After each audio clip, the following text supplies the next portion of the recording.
Welcome to Ordinary to Badass. Whether you're ordinary or badass, I am so glad you're here. Today's guest is Jackie Simmons. Jackie, thank you so much for being here. Excited to have you on the show. I'm excited to be here. Oh my goodness. Thank you. So before we go any further, I've got to ask you, do you consider yourself ordinary or badass? Ooh. Okay. I spent most of my life trying to be ordinary. I spent most of my life trying to fit in. I'm an Army brat. And I was always the new kid in school, often coming in the middle of the school year. And I never fit in, and I didn't know why, because I sure as heck tried. So I'd have to say that understanding that I'm not supposed to fit in, I am supposed to be uniquely me. Now I am a badass at being me. Yes, I love that. So what was the changing point for you? Was it one specific situation? Was it a series of things over time? Okay. I believe there are two ways of changing. One is evolutionary, where there's a little bit of things and a little bit of things and a little bit of things. The way evolution works to change the plant or a person. I'm not that. The other side of that is a revolutionary changer, where it looks like nothing's happening, pop. And all of a sudden, I'm over here and people are going, wait a minute, I thought you were doing that. I'm like, well, yeah, but I used to do that. Now I do this. Yeah. So I'm one of those. And for me, it was that fast. It actually happened on August the 3rd, 2019. And it wasn't something I did. On August the 3rd, 2019, my middle daughter, Stephanie, stood up and gave a talk. It's a 7-minute message that matters. And I train speakers to do this. I train people to sell in 7 minutes or less. So this is what I used to do. And so she had taken the course. She was there at the event. Oh my God, everything worked. Anybody who's ever hosted an event, I mean, the PowerPoints worked, the videographer was there, the microphones worked, the audience took their seats. I'm super proud of my daughter, Stephanie. She was in that nervous, excited state you get into before you give a talk. She looked amazing. Dark blouse, flowery skirt, her hair pulled back in combs. I'm super proud of her. She was first up on the speakers roster, and as the lights dimmed, I introduced her and welcomed her to the front of the stage. Yeah, everyone help me welcome Stephanie Ashton. She confidently walked up to the front of the room and shook my hand and said, 3,000 teenagers will attempt to take their own lives today, just in the US. In the back of the room, I was stunned twice. First, because I had no idea the number was that high. And second, because I had no idea suicide was her topic. Marie, I had lived through her multiple suicide attempts through her teenage years, but we'd never talked about them. I had sold myself on the idea that as long as she was getting professional help, we didn't need to talk about it. The truth was, I didn't want to talk about it. I didn't want to know what could cause my daughter so much mental and emotional pain that she would think dying was better than living. And so I stayed silent. I sold myself on the idea that if I talked about it, I would put the idea of suicide back in her head. What happened after that day? Oh my God. Stephanie and I started working together. Who knew that was possible? Along with her sisters, we founded the Teen Suicide Prevention Society. We started teaching people how to have what we call the talk that saves lives. We stumbled upon something so simple and obvious that professionals, I think, have missed it. It's the fact that prevention doesn't mean waiting for signs. Prevention doesn't mean at risk anybody. Prevention means having the talk that stops suicidal thinking from getting stuck inside someone's head before you think they need it. So it was on that day in August of 2019, before COVID, that my purpose tapped me on my shoulder, and I went from being ordinary. Actually, I didn't do it on that day. Okay, I'm going to be really truthful. On that day, I was so shocked as Stephanie gave her talk, as she started talking about her multiple suicide attempts. She started talking about the fact that outside of professional help, she'd never really talked about it, not even with me. We'd had the other talks, the one about sex, and we had the talk about drugs. We had to talk about alcohol. Oh my God, if any parent out there. Then she went to college on a dry campus, and I found out later that meant that the kegs were hidden in the showers of the girls' dorm. We had that talk about alcohol more than once, but we didn't talk about suicide. And on August 3rd, 2019, Stephanie stood in the front of this room and shared that she still struggled with suicidal thoughts. And in the back of the room, I went from pale, because I went pale at the topic of suicide. I went from pale to bone cold as I realized the struggles that she had had to face alone, because I didn't have the courage to talk about it. Because I didn't have the courage to talk about it.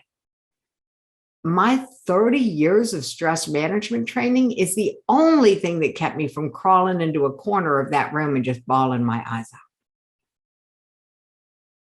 But I wasn't a badass that day.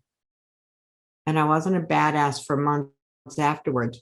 We worked together. We published a book. We started creating a training program to help people be advocates for living. We started putting together the guide for the talk that saves lives. I got asked to take a TEDx stage, but only if I was willing to talk about how to stop teen suicide.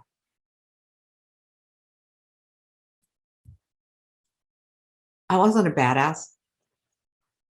My TEDx coach, God bless Roger Killen, he's like, you have to tell the story. And I'm like, I did. We were a normal, stable American family. And then my daughter tried to kill herself. That's the story. And he's like, no. That's one sentence. You have to tell the story of the day. I'm like, there was nothing unusual about the day until there was nothing usual about my life. And Roger then said, can you ask your daughter? Well, that was another moment where I could feel the blood run out of my face. So I called my daughter, Stephanie, and I'm like, hey, Stephanie, I'm taking the TEDx stage. They know that this is about the multiple suicide attempts, and they want me to talk about the day you first attempted. And Stephanie, I don't remember. Stephanie laughed hysterically. And when she calmed herself down, she said, Mom, it was the shopping. It was the pain of not fitting into any clothes that was proof to me that I didn't fit in anywhere. And then I remembered. And I realized that if I wasn't willing to tell the story of what it was like at the end of that day of shopping, when I heard her say, Mom, I think I need help. And I looked and blood was dripping down her arm off her fingers onto the wood floor. If I wasn't willing to tell that story, then parents, 6,000 a day would be continued to be blindsided by it like I had been. And so would the grandparents and the brothers and the sisters and the aunts and the uncles and the classmates and the teachers and neighbors. And when I started doing the math, because I was a math major at one time, I realized that I was looking at hundreds of thousands of people that were being impacted by suicide attempts every day that I stayed silent. That's when I became a badass. Yes, I love it. Because you stepped into it. You could have still chose to ignore it or to try to put your head in the sand about it. Like, yes, she said it there, but then you don't have to talk about it or bring it up in anywhere else and just act like it didn't happen, because plenty of people do that. So I think even if you didn't acknowledge it in the moment, that you still were a badass because you accepted her and met her where she was. You know, what's happened since then? I mean, this is not all that long ago, guys. I stood on a TEDx stage barely a year ago, and my video wasn't released until May. So May of 2021, TEDx in their infinite wisdom, bless them, decided to release the video of that talk. I snuck it in. Marie, embedded in my TEDx talk is the guide to stop suicidal thinking from getting stuck in someone's head. I snuck that whole talk that saves lives into that, and 90,000 people have been impacted by it so far. I'm like, yes, you know, it's great magic. Yes. Because when people go and watch it, they don't know that their brain is about to be rewired. Because I didn't tell them that in the notes. Sorry. Yeah. So I want to get back, or I want to get into how our brain can be rewired, or how we can start to rewire our brain, our thoughts. But before we do, I would like to hear a little bit more about you, like where you come from, how you started well, you already just talked about how you started the foundation, but I want to hear more about you. Oh, I'm just Jackie. In 1984, I was a single mom with 3 kids. They were 5, 3, and 1. And I went to work. And at the end of the month, I could pay daycare, or I could pay rent. I couldn't pay both. And I got really blessed. One of my friends said, Jackie, why don't you create a business in your home? I do family daycare. Why don't you become a licensed family daycare provider? Well, I fast-tracked through that certification program. And now here I've got a business. I know nothing about business. You know, me and my high school education, I mean, yes, I had been a junior achiever, which is a great program that teaches about stock and how corporations run, but it wasn't geared towards entrepreneurialism. I knew nothing, except I had 3 daughters that I needed to keep a roof over their heads. So when I walked them to the bus stop in the morning, so my oldest daughter could go to kindergarten, that's Katie, who's now my tech guru, God bless her. I just told every other parent at the bus stop, you know, hey, I'm a registered family daycare provider. I've got openings for these age groups. And if you know anybody who's looking, let me know. I didn't know that was called networking. I mean, I literally knew nothing about business. That business made it possible for me to create some stability for my kids. But I had a belief system that says I couldn't do it on my own. And that's nothing more than a limiting belief. But I didn't know about limiting beliefs. I didn't have this knowledge that I have now back then. So I did what you do. I didn't expect to remarry, but I remarried. And what happened after that was an emotional roller coaster for both me and my kids and my husband. Yeah, I mean, I had warned him, if you marry me, you will never be bored. Other words might apply, but you will never be bored. I knew that much about myself. That roller coaster lasted 17 years until my daughters were all grown. We had survived the multiple suicide attempts of my middle daughter. We had survived the ups and downs of her sisters. And the 3rd or 4th time he asked me for a divorce, I said yes. And so here I was single again. I was not a badass. I was publicly networking because I had closed the daycare, and now I was out doing Eastern healing arts and these other things I'd learned along the way. So publicly, I was fine. Personally, I was kind of lost. And I stayed lost for a long time. And I worked behind the scenes. I helped build other people's businesses, but I wasn't willing to be seen. I wasn't willing to be upfront. I was teaching people how to speak, but I wasn't standing up and speaking very much. Only to tell people that I could teach them how to speak. And then everything changed. And it started August 3rd, 2019. It got accelerated. But in that interim, I just got more certifications. I don't know if anybody else has ever chased certifications, but there's a reason why I call myself a multi-certified expert. I am certified in 2 different energetic healing arts. I am also a mediator by training. I can do court-ordered mediation in the transformative style. The only conversation I'm interested in mediating now is the one that's happening behind your eyes and between your ears. That's where I want to play. The journey took me on a lot of different directions. And I ended up here talking to you. So powerful.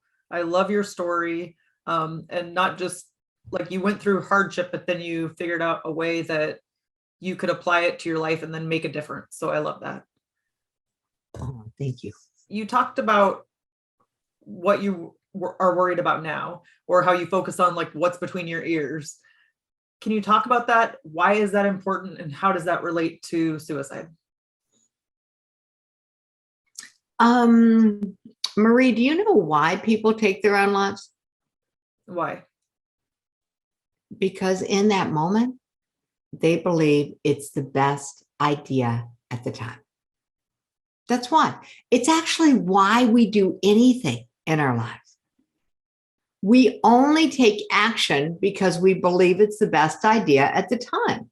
And once I realized that suicide was no different than ordering ice cream, especially when you're on a diet, I realized that people misunderstand what's happening inside people's brains. And the problem is not suicidal thinking. Suicidal thinking is normal. Freud, back in the day, the father of psychoanalysis, Freud said suicidal thoughts are normal.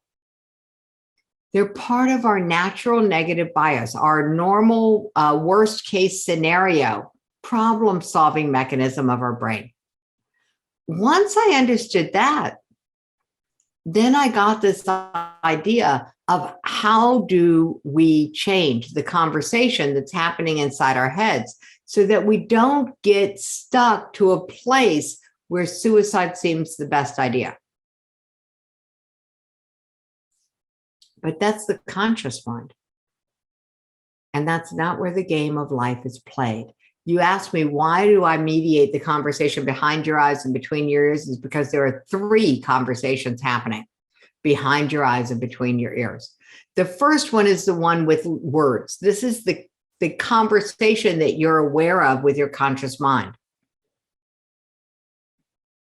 The second conversation that's happening is the observer. This is that, overarching, wise, intuitive, higher self that is just observing. And the third conversation is your subconscious mind. Here's what we've learned about your subconscious mind. Your subconscious mind is elegantly designed to bring about what you think about. If you have a suicidal thought and it sticks and you find yourself thinking about it again, we live in a society that says, talk about it. And what we've learned through the Teen Suicide Prevention Society is the whole laundry list of why people don't talk about it. And there are really good reasons on this list. We don't talk about it because we don't want to be a burden on our family. We don't talk about it because we don't want to be seen as sick. We don't talk about it because we don't want to have to go see somebody. We don't talk about it because. And this is not the Wizard of Oz, guys. This is what's happening in your families. What I've learned And thanks to the Center for Disease Control and their wonderful ability to pull together statistics, over 25% of American young adults are struggling with suicidal thoughts. And here's what I know. You can't tell by looking.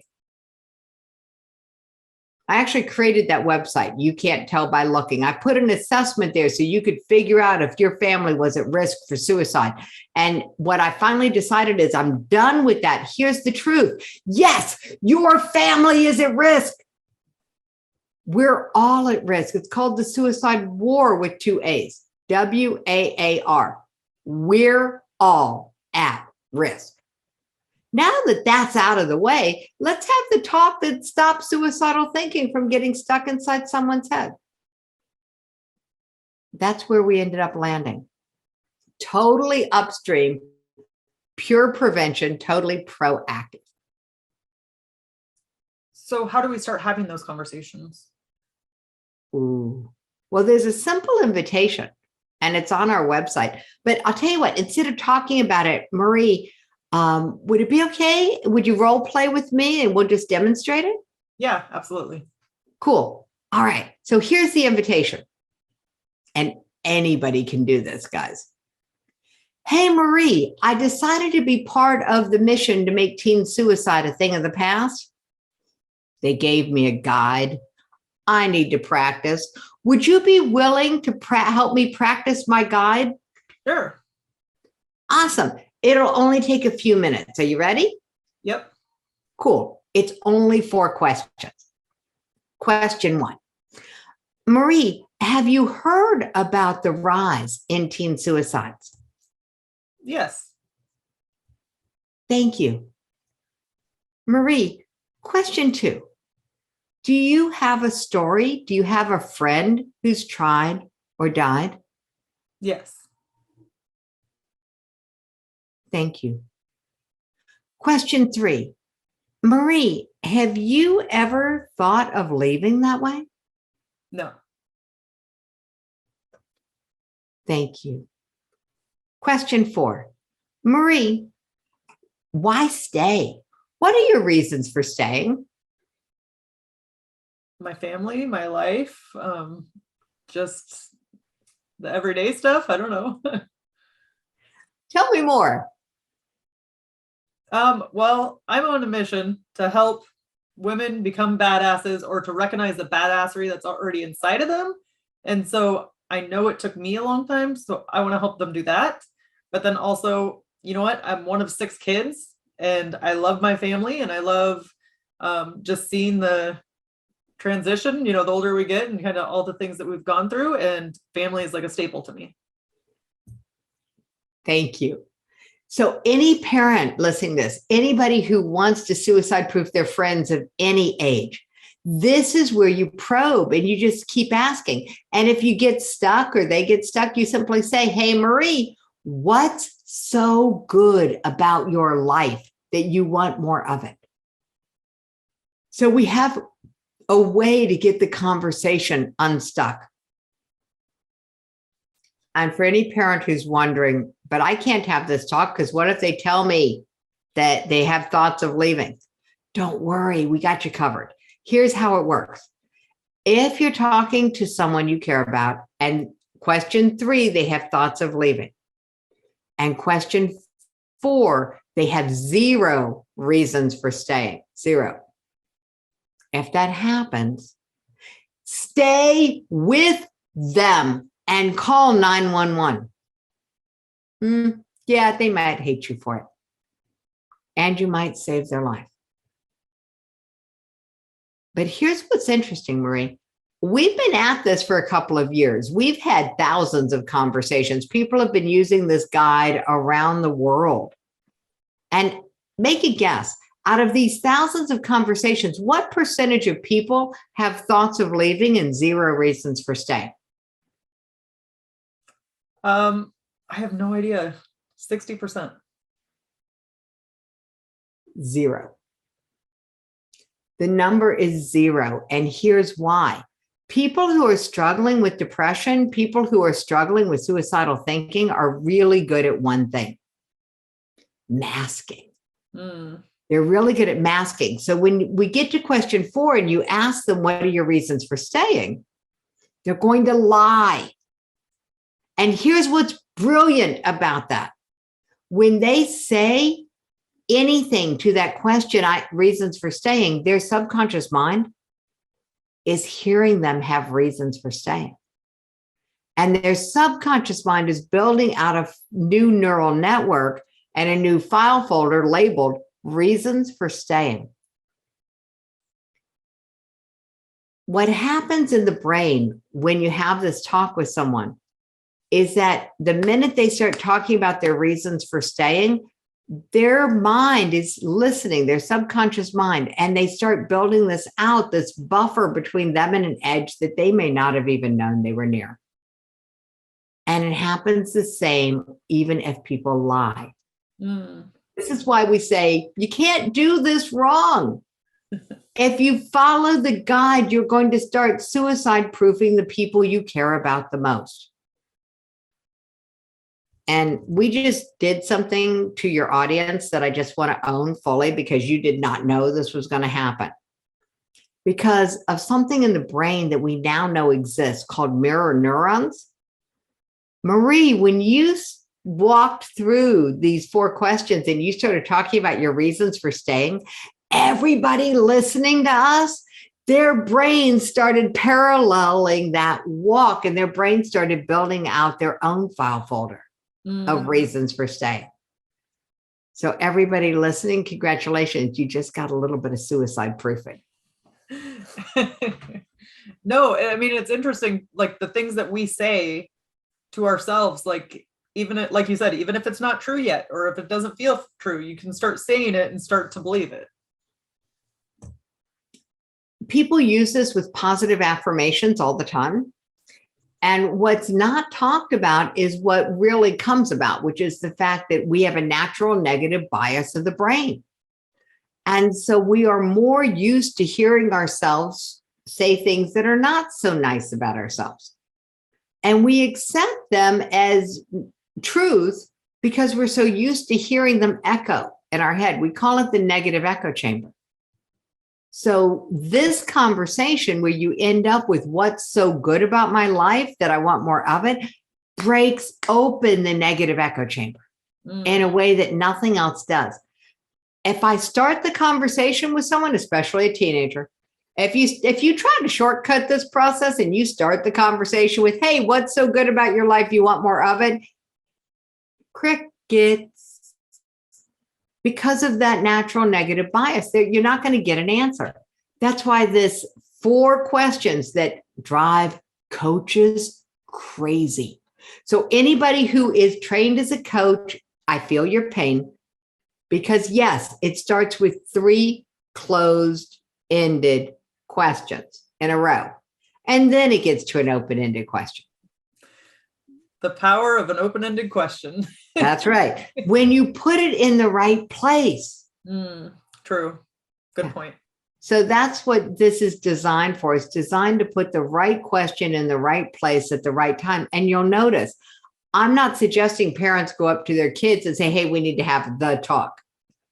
Because trust me, Stephanie outed me in her 7-minute talk. She's like, Mom and I had the talk about sex, and Mom and I had the talk about drugs. And Mom and I had the talk about, she was just outing me all over the place.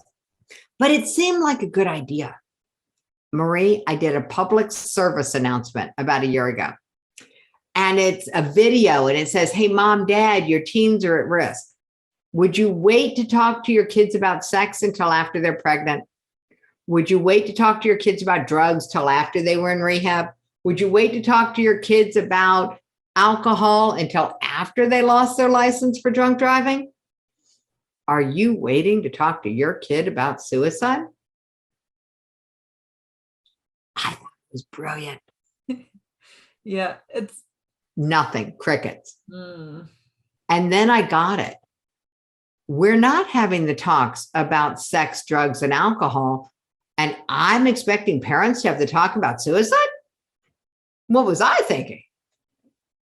we live in a very different day and age. Back in the day, there were public service announcements. Do you remember this is your brain? And they held up an egg, and then they cracked it and this is your brain on drugs. Mhm.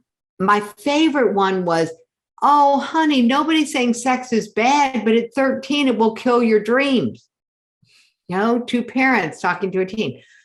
And they worked back then because the whole family was gathered around one screen. So we all heard the same message. We could have a conversation about it. That's not happening today. We're not all gathered around one screen. And so while I thought I was brilliant, no. What was brilliant was the day that I decided to stop talking about how to stop suicide and started talking about how to bust through limited beliefs, how to permanently erase emotional trauma from the events of your past. That's when my badassery really started to make a difference, when I started talking about the results that people got from the classes we had created. And instead of advocates for living, we're just training people to be transformative coaches so that you can stand in the middle of a networking group so certain about the outcomes that your clients will get that you're willing to guarantee results. That sets you apart. And most coaches are not making a living. When I realized the number of coaches that were taking their own lives because even though they had great skills, they had zero ability to market themselves effectively. Mm-hmm. I decided that those are my peeps because that's who I am. I'm a woman entrepreneur. Even though I started out as an accidental entrepreneur, I am a woman entrepreneur. And the number of women entrepreneurs that are dying, whether they are dying because they're taking their own lives, or they're dying because of the stress, or they're dying because they give up on their dreams and take a corporate job. To me, it doesn't matter. They're dying. And I think that there's a cure. I think that the industry has an issue. And the issue has to do with this idea that you can't guarantee results. And with my private clients, I've been able to guarantee results for a decade. And I'm like, oh, crap, what if I just taught other people the language of guaranteeing a result and then taught people how to do what I do? And that only came about, Marie, because my clients started asking me to teach them how to do what I do with them for other people. Mm. My badassery has nothing to do with me. It has to do with the people who are in my world who said, go first. And I'm like, okay.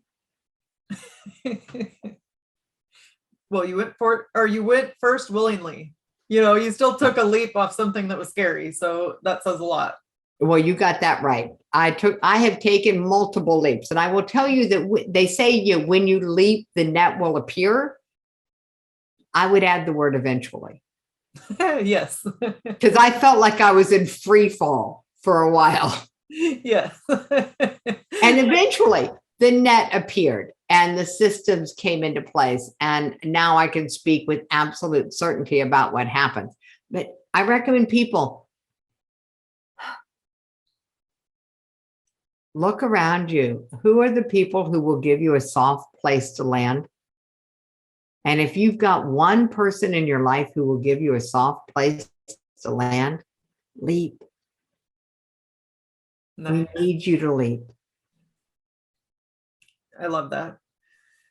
So one thing that came to my mind when you were talking earlier is having these conversations. I think that parents, or probably parents, worry that by bringing up the conversation and having it, that then it's going to put something in their kid's mind.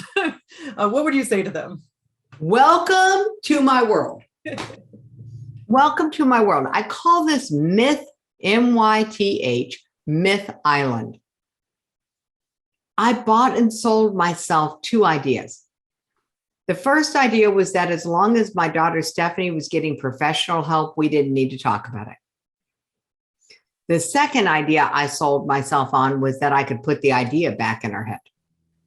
They're both myths, but I didn't know it at the time. And most parents don't know it.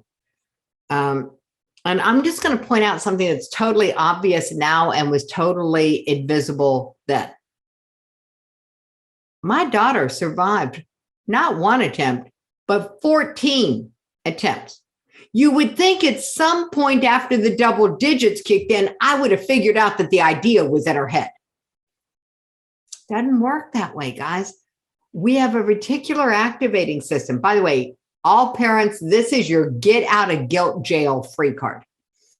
We have the reticular activating system. It's like a filter, and it filters out over 90% of what's going on around us and allows in the less than 10% that aligns most closely with what we already believe. And as parents, we are hardwired to believe that our kids are okay. That's why we don't see the signs. And it's not our fault. And the most guilt-producing document I ever read was the list of warning signs on the Center for the Disease Control's website for suicide. Because I never went there until after my daughter attempted. And if you have a child who's attempted, don't go there. That list will not help you. That list is designed for interventionists. And parents, by definition, cannot intervene in something that we cannot see because our reticular activating system prevents us from seeing it. So this is your get out of guilt jail free.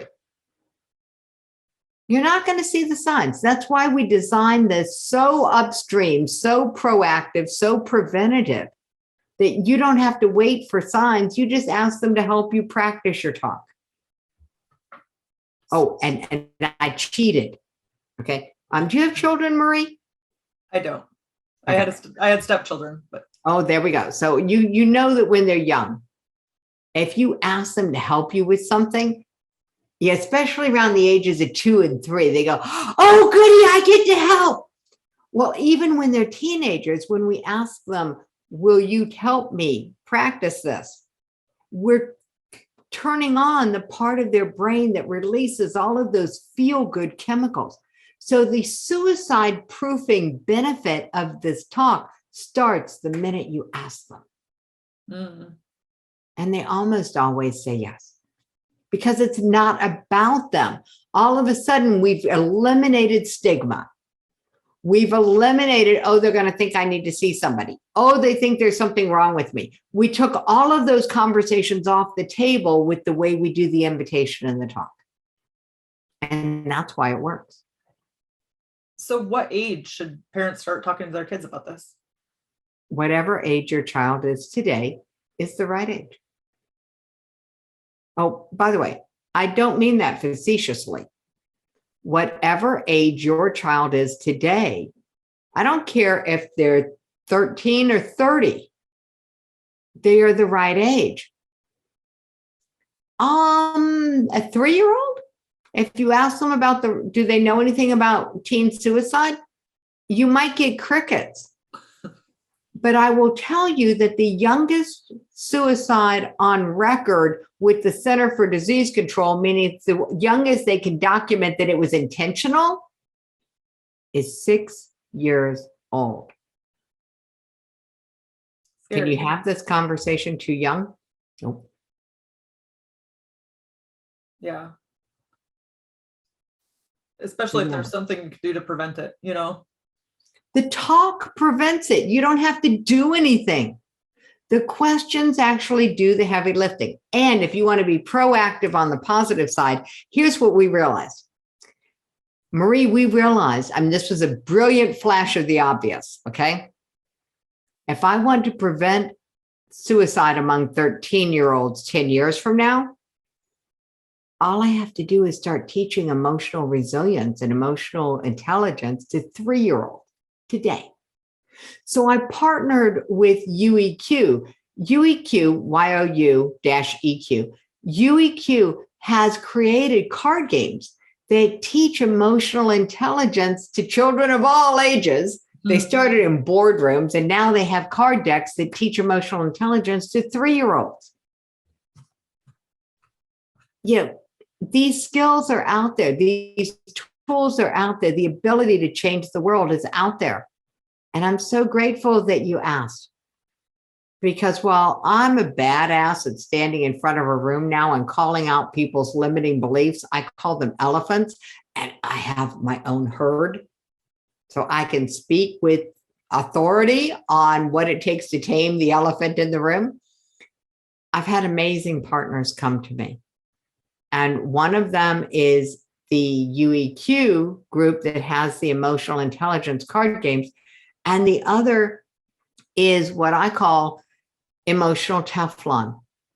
And emotionalteflon.com, anybody listening to this can go test drive this brilliant transformative technology that actually took vision boards and put them on steroids. So the messages get past the critical thinking brain and into the other than conscious mind.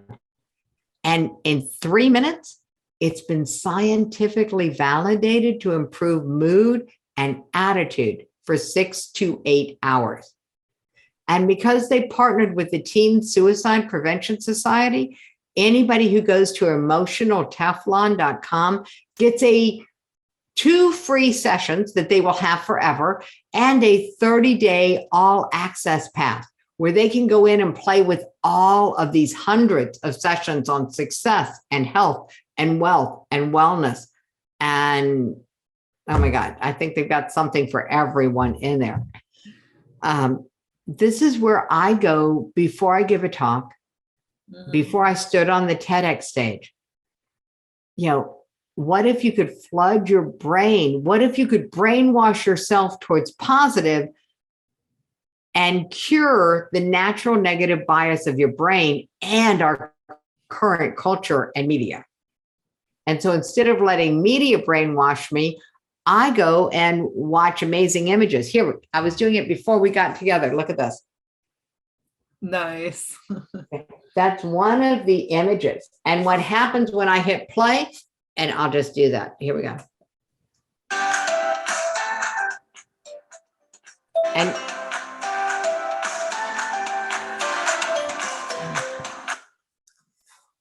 I can play it at any speed. And at any speed, watching it for 3 minutes has been scientifically validated to improve my mood and attitude for 6 to 8 hours. By the way, mathematically speaking, that is a 12,000% return on my time investment. Doesn't get any better than that. Yeah, really. And it was validated by Sean Aker's company. Sean Aker has not only the funniest TEDx talk of all time, but he is also the person who had he was the professor who had the most popular course at Harvard on happiness. He's a positive psychology guru. And his company validated the impact this has on the brain. So when they said they would partner with me, they partnered with me in my business. I created a session for them called Leaving Shouldville, how to stop shoulding on yourself, how to make peace with your past. And then they partnered with the Teen Suicide Prevention Society. So anybody who decides to play there, hey guys, get the annual, it's less than $200. And when you do that, 50% of that money goes straight to the mission to make suicide a thing of the past. So amazing partners have come into my world, Marie. And what a great reason to do it. Not just for like your positive benefits for your health and your psychology and all that stuff, but then also because it's supporting a good cause. Yeah. It's like, I don't want to be easy to say yes to. I want to be impossible to say no to. That's my whole goal. And then that's what we do in my program is I help coaches and healers become impossible to say no to. What does that do for their business? All of a sudden, they're able to make a living with what they're brilliant at. And I struggled to make a living in my gifts because I bought into the limiting belief of the people who had trained me who said that practitioners were only making this much money and only the teachers were succeeding. And I lived that for decades. I'm not willing to stand by and let anybody else who's a coach or a healer live that limiting belief. The reality is that when you become certain about the value you bring, about the impact you have, about the outcome people get from working with you, you'll never have to sell again. Because what people want more than anything else is not your process, they want your certainty. Yes. OTB audience, listen to that. Make sure you heard that. They don't want your process, they want your certainty. And your certainty, your confidence, that's a huge part of life, but that's what we talk about in the Ordinary to Badass podcast is confidence. So that's huge. The shift between confidence to certainty, it's such a little distance. But when you become so certain about the outcome people get from working with you that you are willing to guarantee it, your attitude changes. And when your attitude changes, your energy changes and your language changes. And people can feel it, they can hear it. And then they're going to want what you have. The most famous line of all time from When Harry Met Sally, I want what she's having. You want to show up as the person who is ecstatic about what you do. And the way that you show up where people want what you're having is to tame the elephant in the room. We call it the cure for imposter syndrome. Those limiting beliefs that tap into the old story that you wrote about your life at a time you don't even remember, about who you are, how the world works, and who you can be in the world. By the way, we make those decisions before we're 6 years old. Yeah. Isn't that interesting? Yes, yes. Mind blowing. Yeah, I mean, come on, we didn't even have a whole brain. Part of our brain was missing. Yeah. And we've made the decisions that have impacted the rest of our lives. And now I'm on a mission to help people understand that, okay, I'm going to do it this way. Hey, Marie, have you ever worked somewhere and then decided not to work there? So you moved and started working somewhere else? Yep. Have you, and this is dicey, I know. Have you ever dated somebody and then decided not to date them anymore and started dating someone else? Yep. This is evidence that you know how to make a decision. What most people don't know is that their ability to make a decision can be used to change the belief systems that are running their lives. And that's what we do every week now. You know, we call it the emotional resilience formula or client results guaranteed. We give bunches of names because we just want to get it out into the world where people can come and for 1 hour for free, they can shift their belief system about who they can be in the world. That's what this is about. You want to know how to claim your badassery? You change the belief system about who you can be in the world. And I recommend that you do this by conscious choice instead of waiting for life to whack you upside the head or tap you on the shoulder like what happened to me. Absolutely. Absolutely. So I know that we're winding down here, but there's one question that I got to ask you because I know you talk about it and it seems so like opposites, is what does the law of attraction have to do with suicide?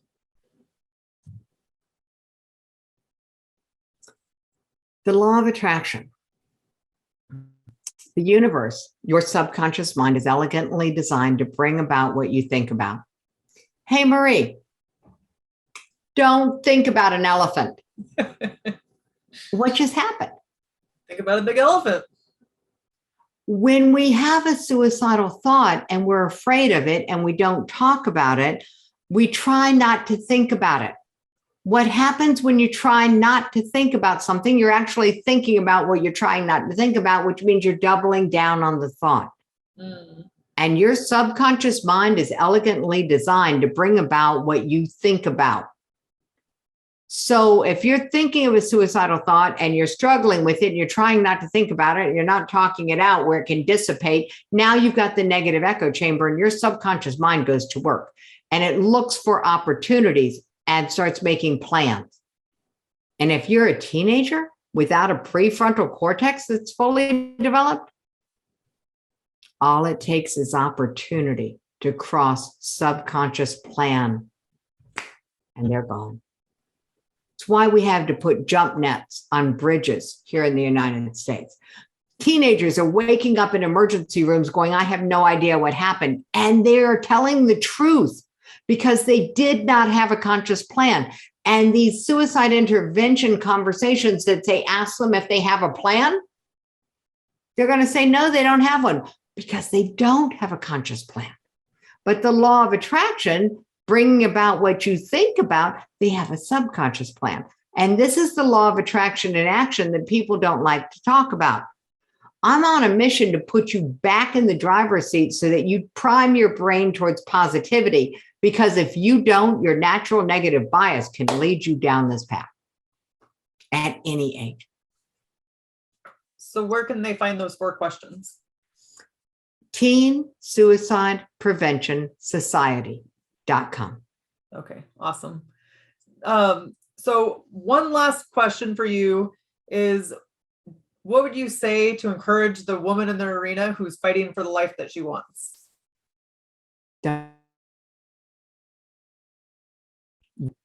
It froze, so I didn't hear what you said. Oh, I said, don't stop. If you are fighting for the life that you want, don't stop. You are worth it. Partner up, hang out with other people who are willing to break the silence on whatever their mission is. And take a minute and ask yourself, why do I want to be a badass? Why do I want to be visible? Because I'll tell you what, true leadership is not the person who says, follow me, follow me, follow me. True leadership is the person who says nothing and goes first. So whatever your big, hairy, scary first step is, just take it. Let this community that Marie has built support you. You're not alone. Just do it. And if you struggle with that, just know that it's just an elephant. It's just a limiting belief. It's just a decision you made at a time you don't even remember. What if you made a new decision? Try it. So good. And how can we connect with you? Well, the easiest way is at JackieSimmons.com. There you're going to see all the things that I'm up to, the master classes and the 6 weeks. And I just did a 3-hour workshop today. So everything is there. And so that's the easiest way. And please go to Teen Suicide Prevention Society.com and watch the talk that saves lives. Comment on it. I promise I will reply. I love that. So good. Jackie, you're a total badass, and I've enjoyed hearing your story. Thank you, Marie. And with that, we'll end our show. To all the badass women out there staying in the arena, wherever you are, whatever you're doing, own it and get after it.